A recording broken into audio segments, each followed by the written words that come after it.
So in lesson 5, we are going to look at absolute value equations and inequalities. So just a quick reminder that absolute value is the distance away from 0.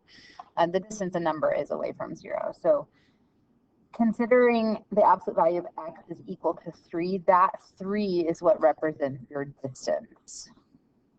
Okay, so on a number line, if you're looking at 0 as the center, then we can go 3 to the right and end up at positive 3, or 3 to the left and end up at negative 3. Either way, we have traveled 3 spaces both directions. And so you always have a left direction and a right direction. Just something to remember as you go through these, that you cannot distribute into an absolute value as you do this. So we're going to isolate our absolute value before we set up our left case and our right case. Do not distribute into it as you go. Okay, so if you start out with 3 minus 1/2 times the absolute value of 1/2 x minus 4 is equal to 2. You want to set up that left case and that right case, but before you do that, you have to isolate your absolute value. So we're going to subtract 3 from both sides. Typically, if an absolute value is negative, because it represents distance, it can't be negative, and this would result in no solution. Because this one's not completely isolated yet, we need to keep going. So I'm going to multiply this by its reciprocal. Do not, again, distribute it through. Multiply that by negative 2 on both sides. That's the reciprocal of negative 1/2. That this cancels, and we end up with the absolute value of 1/2 x minus 4 is equal to positive 2. So once it's isolated, it is positive, so we can actually solve it. Here's where you're going to set up your left side, which is a negative case. So we drop our bars. The absolute value of x, 1/2 x minus 4 is equal to negative 2. And we change the sign on the right-hand side. We will never change this sign here. It should stay the same all the way down the problem, because it is the absolute value that can be either positive or negative 3. And so it's the answer that can change, not your inside of your absolute value bracket. So we solve this like normal. So we're going to add the 4 over to both sides. So we get 1/2 x is equal to 2, multiply by 2, and we get x equals 4. So that's one possible solution. With absolute values, we often have 2 solutions that will work because, again, we have that left side and then we have a right side. So we're moving in the positive direction, which means that 1/2 x minus 4 is equal to positive 2. Your positive case usually just looks the same as your original problem without the bars. So same steps to solve. We're adding 4 to both sides. So we get 1/2 x equals 6. And then we multiply by 2. So x equals 12. This means that our solution set for x is both 4 and 12. So we bring back our set notation here where we have 2 answers. You can always double check your answers by plugging them in the original problem. So go back and plug them in the original problem. If you have absolute values that are set equal to each other, you do not approach it any differently. Now, these would have to be isolated, meaning that there is nothing outside of the absolute values for these to work. This just means that these 2 absolute values are the same distance. So we can go to the same distance to the left side, or we can go to the same distance to the right side. So 2x minus 1, we drop our bars, is negative, our negative case, x plus 3. And you could even apply the negative on the left side here instead of the right because of the nature of this particular problem. Distribute that negative through, we get 2x minus 1 equals negative x plus 3. I'm going to add my x and add my 1 at the same time. 3x equals 4. So x equals 4/3. So that's your first possible answer here. Except I made a mistake because I was going too fast. Don't make the same mistake I did. It's actually a really common mistake. So negative x minus 3, I didn't distribute my negative all the way through, drew the line and then didn't do it.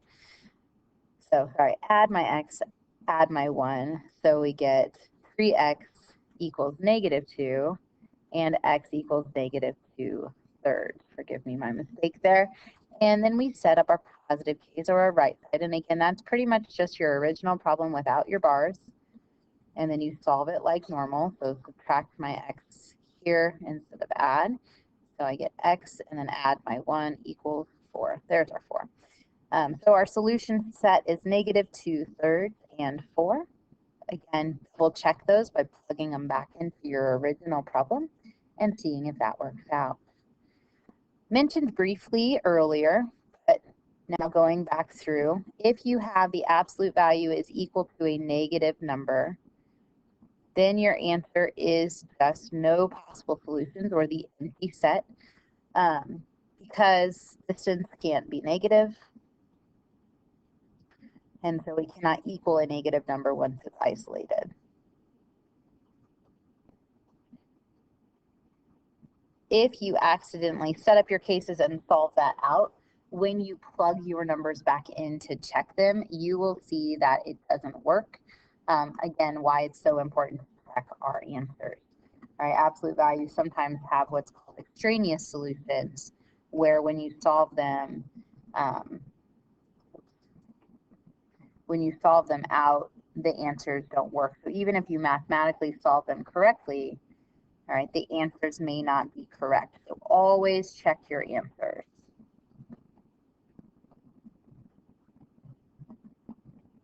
Okay, the ones that we did check out just fine. So I didn't give you an example of extraneous solutions. Just make sure you watch for those. All right, so inequalities, just remember your basics of inequalities. When we divide by a negative, we flip our sign. And so when we're going to the left in our negative case, our inequality sign needs to change. And so if the number is less than or equal to 3, if you're looking at your left hand side of that, then your value is greater than or equal to -3. The right side would state that x is less than or equal to +3. So to be both less than +3 and greater than -3 on a number line, this would fall in the middle, or greater than -3 and less than 3. So this is a less than statement, and it's always an and graph. So think of it like and or a intersection from previous unit. So it is an intersection between these two values. Where it's greater, if we do our left side here, left side would state that this is less than or equal to -3. The right side would show that x is greater than or equal to +3. It can't be both of these. You can't have a number that's both greater than 3 and less than -3, because on a number line, greater than 3 goes to the right, less than -3 goes to the left. And so it has to be one or the other. We would write two separate intervals here for our solution set and join them together. So this is greater.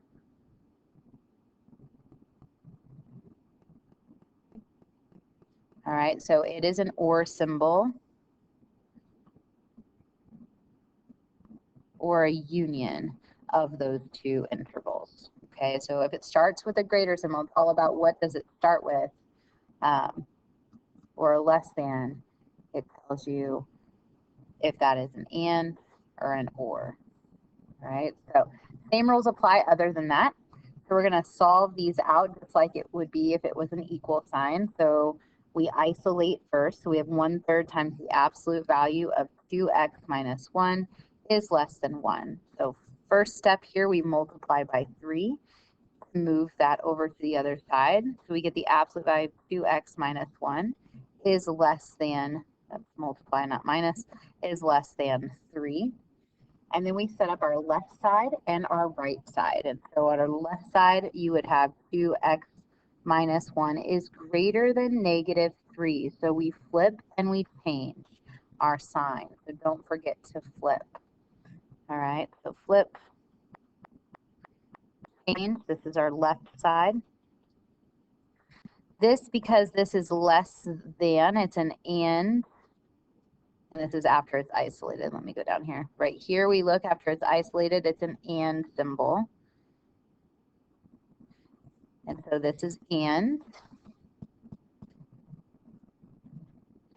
So it's greater than -3, and at the same time, 2x minus 1, nothing there changes, that remains the same, is less than 3. And so this is your right side, your positive.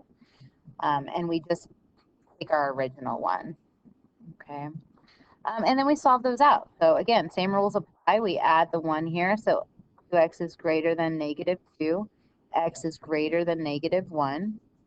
Here we add the 1, so 2x is less than 4, and x is less than 2. With and statements, it's greater than one value and less than the other. So you write it as a compound statement. It's bigger than -1. It's less than 2. All right, on a number line, bigger than -1, open circle. Less than 2, again, open circle, so it falls between these two values. All right, interval notation, that's -1 to 2. All right, you do not have to split and statements. We talked about that in lesson 4 with inequalities. This would be written as 2x minus 1 is less than 3, greater than -3. So you could solve it as a compound inequality as well. All right, so I'm not going to walk through that now, but just know that's a possibility. And pay close attention to those signs. Again, this one was flipped. All right, your negative case gets flipped.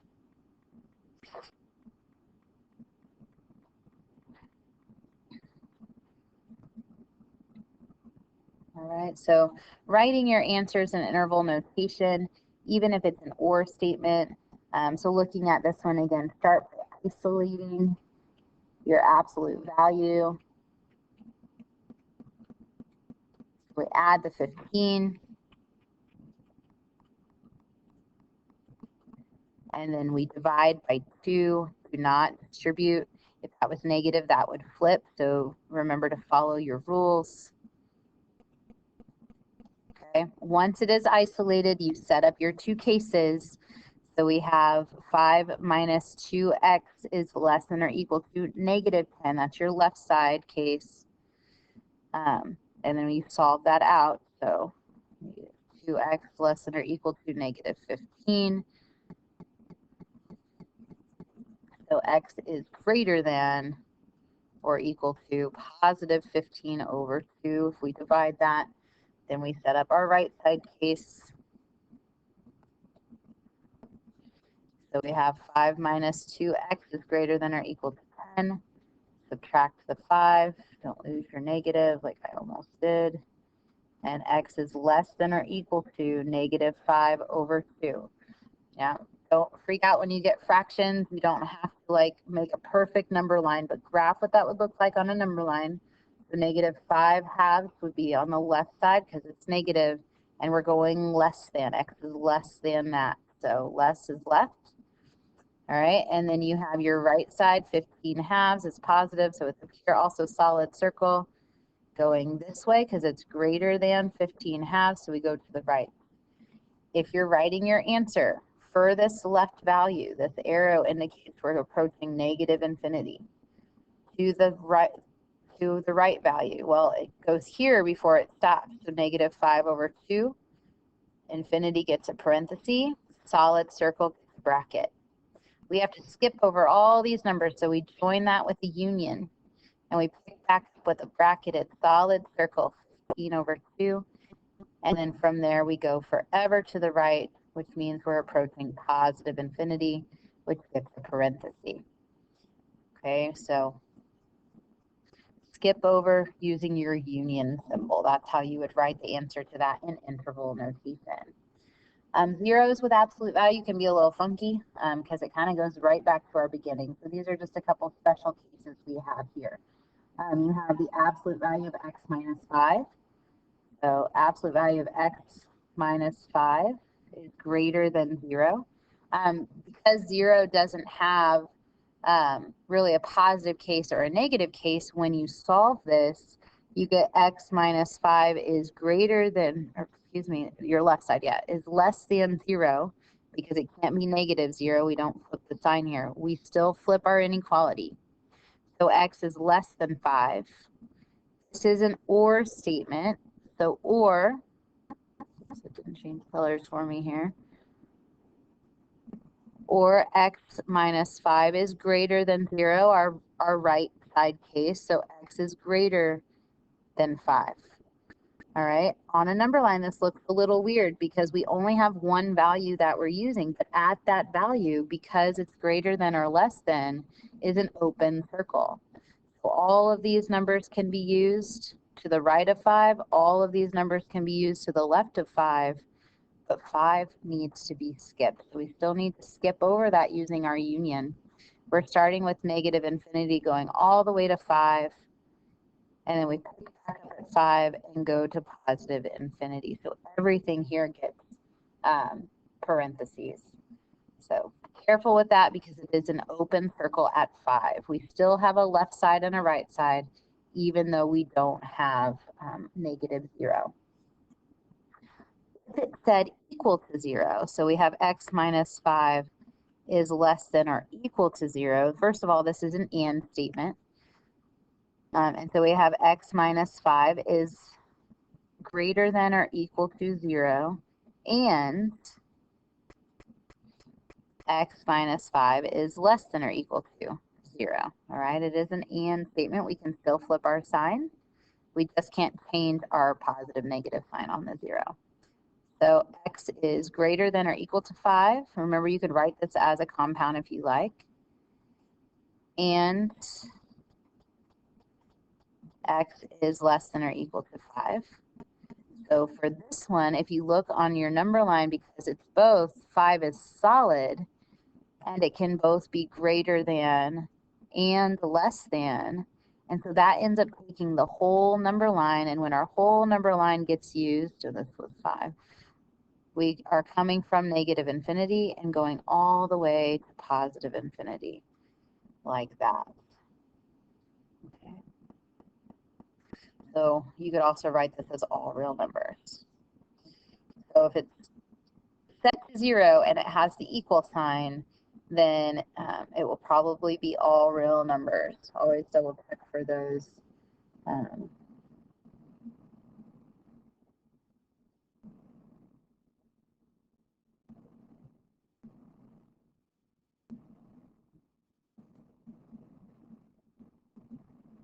Exceptions. So because we're, I don't know, I gave you the union here. Sorry, this is and, so we're looking for the intersection.